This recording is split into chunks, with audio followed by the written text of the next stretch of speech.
Channel 2 newsroom for Wednesday. Now we wrap up our transmission with a recitation from the Holy Quran.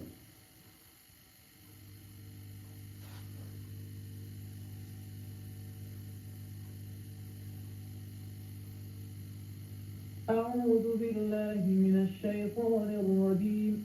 بسم الله الرحمن الرحيم.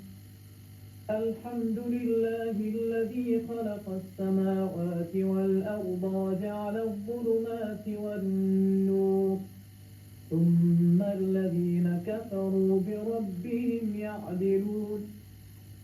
هو الذي خلقكم من طين ثم قضى أجلا وأجل مسمى عنده ثم أنتم تمترون. وهو الله في السماوات وفي الأرض يعلم سركم وجهركم ويعلم ما تكسبون. صدق الله العظيم. And with the Holy Quran, we conclude our Channel 2 transmission for Wednesday. We'll be back on the air at 1 o'clock Thursday afternoon. Until then, on behalf of my colleagues in the control room, tonight's Continuity Director Abdullah Tamimi, News Director Abdullah Al-Harbi, Saad Al-Yamini, Nasser Al-Sallan, Muhammad Al-Tarifi, and the entire staff of Channel 2 Saudi Arabian Television. This is your host, Abdul Qadir Hubays, wishing you sound sleep, sweet dreams, and a pleasant weekend. Good night, and God bless. Wassalamu alaikum wa rahmatullahi wa barakatuh.